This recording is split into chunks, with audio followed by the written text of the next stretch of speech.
스님, 저는 지금 이혼을 해야 할지 말아야 할지 너무 혼란스럽습니다. 남편이 코인에 투자해서 저희 재산을 거의 다 날렸습니다. 처음엔 조금만 한다고 했고, 손해도 감당할 수 있다고 했습니다. 그런데 계속 물타기를 하더니 나중에는 집 담보대출까지 받아서 넣었더라고요. 뒤늦게 알았을 땐 이미 모든 게 끝나 통장은 잔고가 0원이었습니다. 심지어 아이 학자금도 없어졌습니다. 저는 평생 모은 돈을 이렇게 잃을 줄 몰랐습니다. 남편은 지금 반성은 하는 것 같은데 아무 말도 안 하고 방 안에만 틀어박혀 있고, 전 그 사람 얼굴만 봐도 화가 나고 말이라도 미안하다고 하면 좀 나을 것 같은데 말도 안 합니다. 이 상황에서 저는 그냥 이혼하고 새로운 삶을 사는 게 맞을까요? 아이도 아직 어린데 제가 이렇게 살다가 병이 날 것 같습니다, 스님. 이에 법륜 스님은 이렇게 답하셨습니다. 남편의 투자로 가정의 기반이 무너졌고 신뢰도 깨졌고 지금은 분노와 배신감 속에서 하루하루를 버티고 계시겠네요. 그런데 지금 이 상황에서 이혼이 정답인지 아니면 다른 길이 있는지 판단하려면 먼저 우리가 이 고통의 본질이 어디서 오는지를 좀 들여다봐야 합니다. 남편이 돈을 날린 것, 그건 분명히 잘못된 행동이고 무책임한 결정이었습니다. 아내와 상의도 하지 않고 가정을 위협하는 수준의 투자를 했다면 신뢰를 저버린 일이기도 합니다.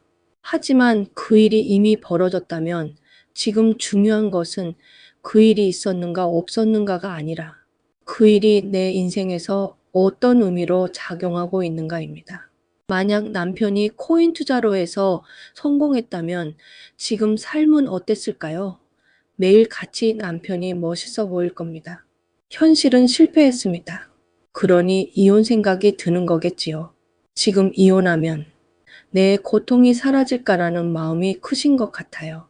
하지만 이혼은 단순히 사람 하나와의 관계를 끊는 게 아니라 지금의 고통을 해결하는 새로운 책임을 짊어지는 일이기도 합니다. 그러니 이혼을 해야겠다는 결론에 앞서 먼저 이 문제를 어떻게 바라볼지를 정리하는 게 필요합니다. 남편의 잘못은 명백하니까 그것 자체를 부정하자는 게 아닙니다. 다만 그가 지금 후회하고 있고 뉘우치고 있고 말은 없지만 행동으로는 책임을 지려고 한다면 아직 관계가 회복될 여지는 있다는 뜻입니다. 많은 분들이 착각하는 게 있습니다. 말을 안 하면 미안하지 않은 거다. 사과하지 않으면 후회하지 않는 거다. 이렇게 생각하세요. 그런데 어떤 사람들은 죄책감이 너무 커서 말을 못 하기도 합니다. 말을 꺼내면 더 책임져야 하니까 침묵으로 도망치는 겁니다. 이럴 땐 왜 말 안 해? 라고 추궁하기보다 당신도 힘들겠구나 하고 바라보는 게 서로를 더 치유할 수 있는 길입니다. 부처님께서도 말씀하셨습니다. 미움은 미움으로 끝나지 않고 오직 자비로서 멈춰진다.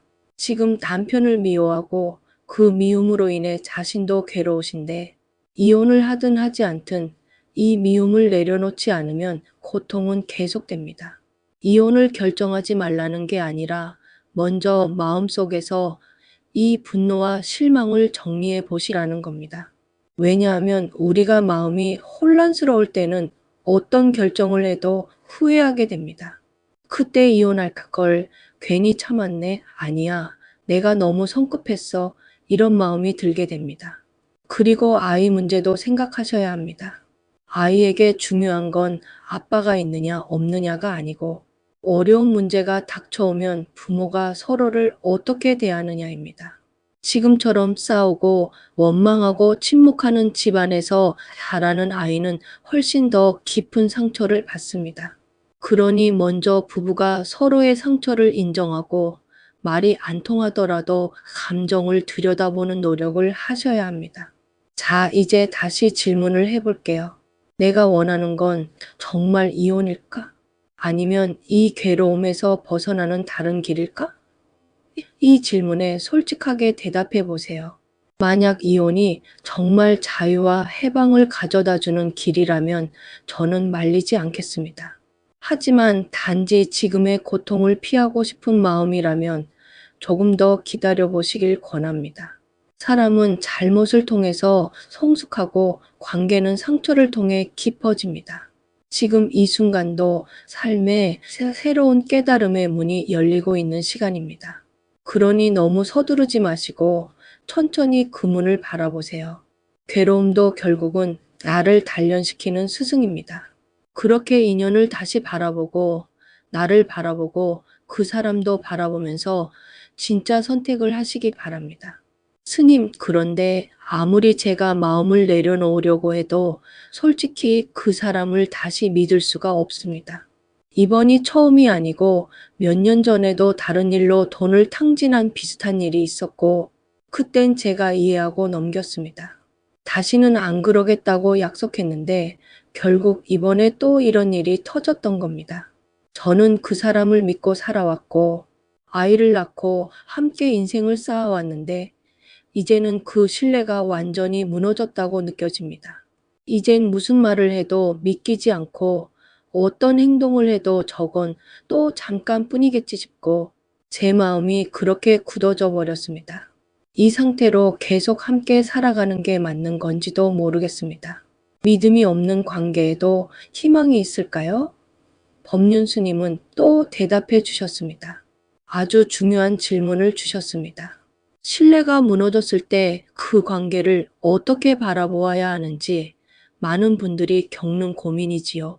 먼저 우리가 알아야 할 건 신뢰라는 건 조건 없는 믿음이 아니라 반복되는 신호의 축적이라는 겁니다.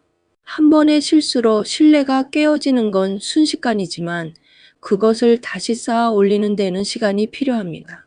지금 느끼는 배신감은 당연한 감정입니다. 그 감정을 억누르지 마시고 있는 그대로 인정하세요. 그건 내가 나를 지키고 싶다는 내면의 외침입니다. 하지만 거기서 한 걸음 더 나아가 보세요. 부처님께서는 진흙 속에서도 연꽃은 핍니다 라고 하셨습니다. 혼탁하고 괴로운 상황 속에서도 다시 피어나는 가능성은 늘 있습니다. 그 가능성을 보는 힘, 그게 바로 자비심이고 수행자의 눈입니다. 말씀하신 대로 지금은 아무리 좋은 말을 들어도 믿기지 않을 겁니다. 그건 신뢰가 무너졌기 때문이기도 하지만 내 마음이 스스로를 보호하기 위해 벽을 세우고 있기 때문이기도 합니다. 그런데 이 벽은요, 다른 사람을 막기도 하지만 동시에 나 자신도 가둬버립니다. 그 사람은 또 날 속일 거야 라는 생각이 들 때마다 나도 그 생각에 매여 고통을 받게 됩니다. 이럴 때는 그 사람이 나빠서라기보다 내가 그 기억을 아직 떠나보내지 못해서 남편뿐만 아니라 주위의 모든 사람을 믿지 못하는 부정이란 악이 자리 잡게 됩니다. 부처님은 또 이런 말씀도 하셨습니다. 과거는 지나간 것이요. 미래는 아직 오지 않은 것이라. 오직 현재만이 진실이다. 지금의 남편이 진심으로 반성하고 있고 어떤 형태로든 책임을 지기 위해 노력하고 있다면 우리는 그 현재를 기준으로 관계를 다시 바라볼 수 있어야 합니다. 물론 그것도 시간과 과정을 필요로 합니다. 말 한마디에 마음이 바뀌지 않고 작은 행동 하나에 신뢰가 회복되지 않듯이 관계도 아주 천천히 회복됩니다. 그리고 그 회복의 과정에서 먼저 해야 할 것은 이 사람이 과연 변했는가를 매일 감시하는 것이 아니라 내가 이 사람을 바라보는 눈이 조금은 부드러워졌는가를 들여다보는 것입니다. 상대를 바꾸려고 하지 말고 내 시선을 바꿔보는 연습을 해보세요. 불교에서는 업장이라는 말을 씁니다. 과거의 잘못된 행위들이 쌓여서 현재의 고통으로 나타나는 것을 말합니다. 남편도 그 업의 과보를 지금 받고 있는 것입니다. 문제는 그 업을 우리가 어떻게 받아들이고 어떤 방식으로 소멸시킬 것인가에 달려 있습니다. 만약 나는 그 사람과의 인연을 더 이상 이어가고 싶지 않다고 명확히 느끼신다면 그것도 업을 정리하는 방법입니다. 하지만 아직 마음 한편에 혹시 다시 좋아질 수 있을까? 아이를 위해 마지막 한 번만 더 믿어볼까 하는 여운이 남아있다면 그 여운을 함부로 잘라내지 마시고 시간을 주세요. 그 시간이 마음을 정화하고 상처를 치유하는 중요한 자양분이 됩니다.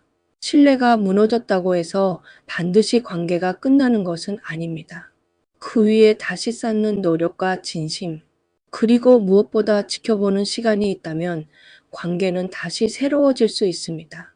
다만 그 시간이 주어지기 위해서는 서로가 정직해야 하고 함께 회복하려는 의지가 있어야 합니다.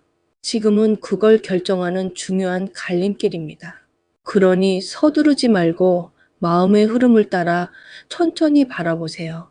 신뢰는 마음속의 빛처럼 완전히 꺼지는 법이 없습니다. 바람이 잠잠해지면 다시 켜집니다.